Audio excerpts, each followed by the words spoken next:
Em nome do Pai que me criou, em nome do Filho que me resgatou, em nome do Espírito Santo que me santificou. Divina vontade reina na minha vontade. Minha mãe, eu te amo e tu me ama. Dai-me um gole da divina vontade para a minha alma. Me abençoa, Mãe, para que todas as minhas ações sejam feitas diante de vossos olhos maternais. Vinde, Espírito Santo, vinde por meio da poderosa intercessão do Imaculado Coração de Maria, vossa amadíssima esposa e nossa mãe. Amém. Meditação do Livro do Céu, volume 3. Junho de 1920. 20 de junho de 1900. A humildade mais perfeita produz na alma a união mais íntima com Deus. Esta manhã, estando fora de mim mesma, não encontrando meu sumo bem, tive que girar e girar em busca dele. Quando me cansei, até senti-me desfalecer. Senti-o atrás de mim, das minhas costas, que me sustentava. Então, estendi o braço e o puxei para a frente, dizendo: Meu amado, sabes que não posso ficar sem ti. Não obstante, me fazes esperar tanto, até me fazer desmaiar. Diz-me, pelo menos, qual é a causa, em que te ofendi, que me submetes a dilaceração tão cruel, a martírios tão dolorosos como é a tua privação. E Jesus, interrompendo o meu discurso, disse-me: Minha filha, não acrescente mais rasgos ao meu coração, exacerbado ao máximo, pois se encontra em contínua luta pelas violências que constantemente todos me fazem. Violência me fazem as iniquidades dos homens, que atraindo sobre eles a justiça me forçam a puni-los.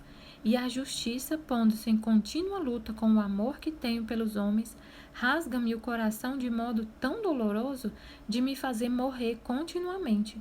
Violência me fazes tu, porque vindo e conhecendo tu os castigos que estou enviando, não estás quieta, não, mas que me força, me faz violência e não quer que eu castigue. E sabendo eu que você não pode fazer de outra maneira ante minha presença, para não expor meu coração à luta mais feroz, me abstenho de vir. Então, a Luísa eles ainda estão nessa conversa, né, de Luísa tá sofrendo demais, muito por causa da privação dele, porque ele não se mostrava para ela. E ele já tinha explicado para ela várias vezes nos trechos anteriores que era necessário esse período de privação, que essa privação em outros trechos ele fala que essa privação era necessária para purgar a alma dela, para purificar a alma dela. E agora ele fala que não se apresenta a ela, por quê? Porque ele precisa castigar. Em outro trecho ele fala assim: Luísa, para você entender por que eu castigo, para você aceitar, eu vou abrir para você a luz muito clara da justiça. Você vai entender claramente que eu preciso. É a justiça que me obriga a castigar. Ele fala também por que tem que castigar. Ele já explicou várias vezes o sofrimento. Por que o homem tem que sofrer? Ele fala em outro trecho que o sofrimento é como a rédea. O sofrimento para o ser humano é como a rédea ao cavalo. O cavalo, se ele não for domado, se ele não tiver rédea, ele vai embora e cai no precipício. Ele morre, ele se mata. E o ser humano sem sofrimento é um cavalo indomável, insano, que vai correr para o inferno, que não tem freio, não tem como frear. O freio do ser humano é o sofrimento. Se não existe sofrimento na Terra, o ser humano cai de precipício em precipício até chegar o dia da morte e cair direto no inferno. Então, o sofrimento é necessário. Jesus sofre muito. Tanto que ele fala que é uma luta entre o amor e a justiça. Porque ele tendo que castigar, ele sofre demais. Ele está em nós. Quando a gente está sofrendo, é Jesus que está sofrendo em nós. Então ele está todo dilacerado, a carne dele está dilacerada pelas nossas iniquidades e por essa luta entre a justiça e o amor. Ele precisa castigar, mas ele sofre por isso. E aí o que acontece? Quando ele se apresenta para Luísa, quando ele está castigando, ela olha para ele e vê o sofrimento no rosto dele, no corpo dele. Ele se mostra para ela todo flagelado. Imagina ele coroado de espinhos, flagelado, amargurado, chorando, porque está sofrendo, porque está castigando. E o que ela faz? Ela é vítima.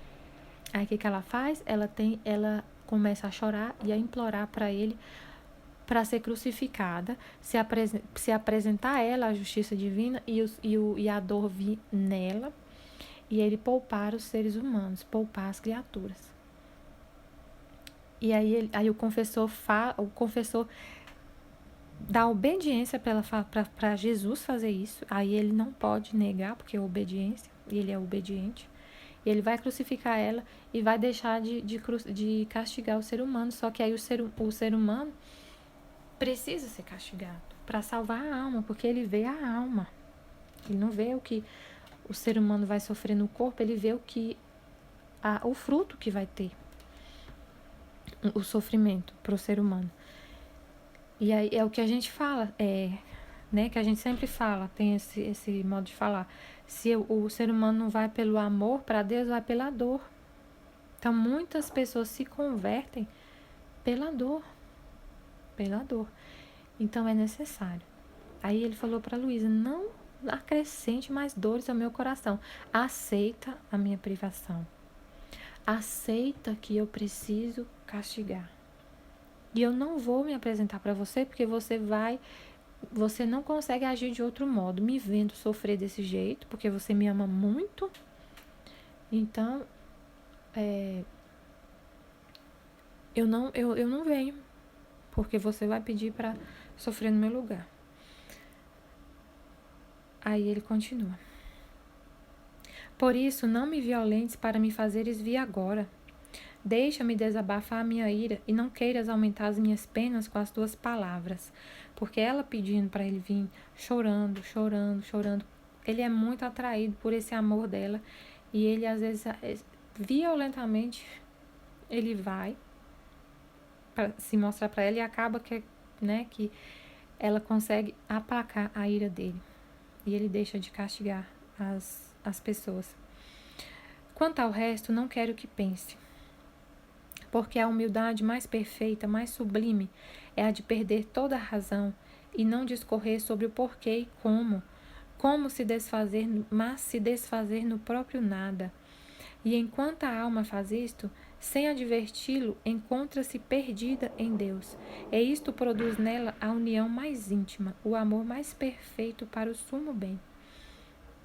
Isto com sumo proveito da alma, porque perdendo a própria razão, adquire a razão divina.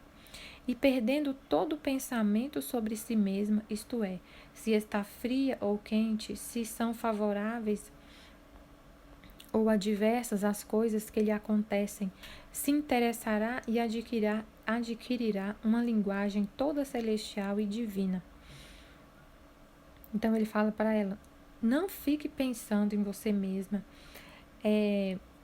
tentando encontrar as razões. Por que você está assim? Por que eu estou me sentindo triste? Por que eu estou me sentindo fria? Ou por que eu não sinto dor? Por que eu não estou sofrendo? Abstenha-se de pensar sobre si mesma. Esquece, ele está falando para ela, esquece de você mesma. Ele fala para a gente também. Não fique questionando por que eu estou assim, porque eu não estou perdida em meus pensamentos. Não, perca-se em Deus. Pensar em Deus. A gente tem tanta coisa para ocupar nossa mente, para fazer, para pensar, que a gente não tem tempo para pensar em nós mesmos, dos nossos problemas, no estado da nossa alma, nos sentimentos que a gente tem. Esquece. O tempo que você tem livre para estar pensando, se você estiver pensando em Deus, Não vai ter espaço para você pensar em você mesmo. Não pense, não fique conversando com você mesma, com você mesmo, com seus problemas, com sua mente. Jesus quer que a gente adquira a razão divina, perca a sua própria razão e adquira a razão divina. Pense com o pensamento de Jesus. Renuncie ao seu pensamento. Quando se você estiver à toa, não tiver nada para fazer, pega o livro do céu, baixa o livro do céu no seu celular. Baixa o livro do céu no celular, se tiver espaço. Baixa um de cada vez. Quando estiver à toa, vai ler o livro do céu e meditar. E chama. Gente, Jesus está pronto, disponível. Ele está aí dentro de você. Disponível para conversar com você sobre o livro do céu. É o conteúdo que ele mais ama. É a divina vontade. E ele quer que a gente se apaixone por esse conteúdo. Se apaixone. E ele vem na hora para conversar com você sobre isso. Se você tem o desejo de aprender, de entender esses escritos da Luísa, você pode ter certeza absoluta que quem escreveu está disponível para te ajudar. Imagina uma coisa. Se você compra um livro, vamos supor, de um escritor muito famoso aqui da Terra. Nem sei, porque eu tô por fora desses livros sei lá, um escritor muito famoso. Bem que o livro mais vendido do ano. E aí você tá lendo o livro. Imagina você poder ler o livro ao lado do escritor. Aqui na Terra, vamos supor. Um livro que você ama muito, que você comprou e ama demais esse livro e se apaixona, é o livro da sua vida. E aí você tem a oportunidade de ler o livro ao lado do escritor. Seria maravilhoso, né? Pois é, pois isso acontece. Só que a gente não vê. Porque a gente já está acostumado a acreditar no que a gente vê com os olhos humanos. Mas Jesus é mais real do que a gente pode imaginar. E ele está aqui, agora, meditando comigo. E ele medita com todo mundo. Eu não sou capaz de fazer nada. Ele não é que eu sou, não é privilégio de ninguém, de uma alma específica. Todas as almas, todas as pessoas só conseguem fazer o bem com a ação de Deus, a ação da graça. Tudo que você faz de bom é Deus que age em você. Deus está em tudo. Deus está no ar, Deus está no seu pensamento, Deus está no seu corpo, na sua mente, em tudo.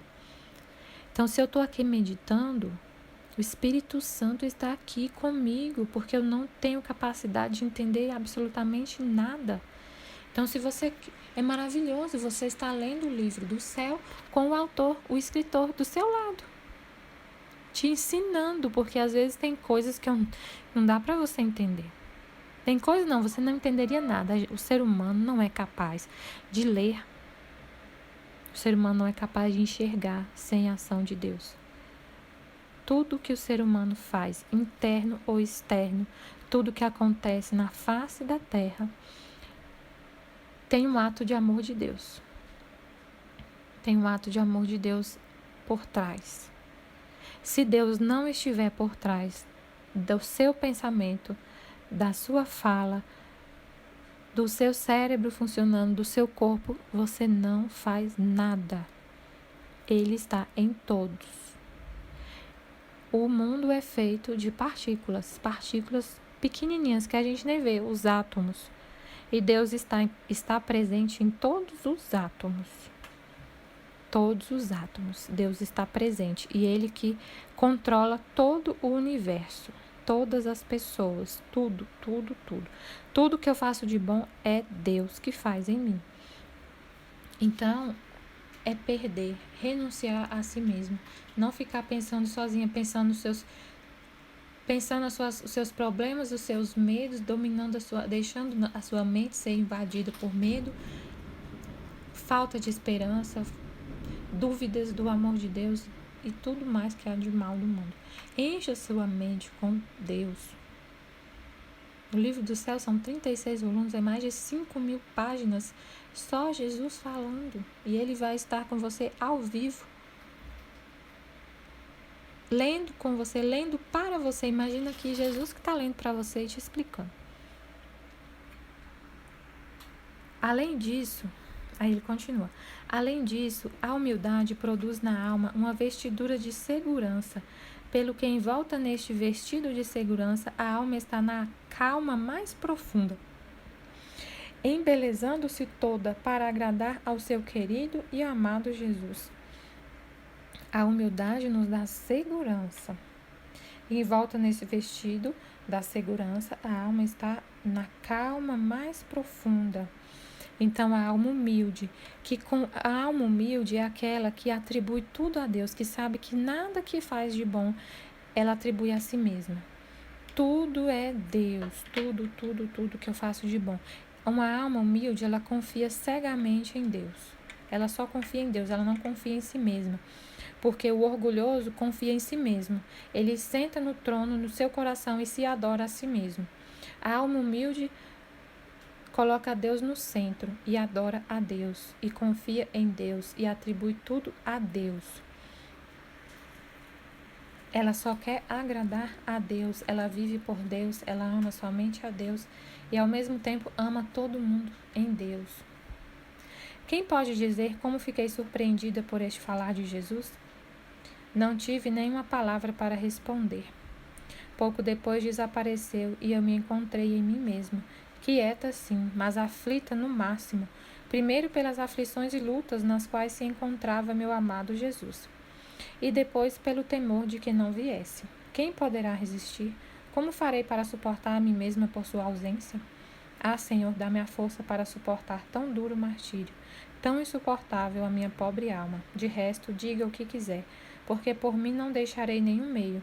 Tentarei todos os caminhos, usarei todos os estratagemas para atraí-lo para que venha. Então ela não consegue, porque Jesus fala para ela: para, não me cause mais dor. Não me cause mais dor, não me queira fazer vir, não me violente para eu vir, porque eu vindo você vai fazer seu ofício de vítima e eu não vou poder castigar o mundo. E ela no final fala: diga-me o que quiser, eu vou usar todas as estratégias de amor para o Senhor vir, eu não vou desistir. E ele quer que ela aceite, mas ela não aceita. Vai chegar um momento, né, que eu ainda não cheguei do livro do céu, que ela vai aceitar a vontade divina. Porque a vontade divina é o quê? A vontade de Deus nessa hora que ele estava falando para ela era assim: aceite que eu preciso castigar, aceite que a justiça divina é necessária e ofereça os seus sofrimentos pela salvação das almas. Porque o sofrimento, por amor a Deus, alivia o sofrimento de Deus.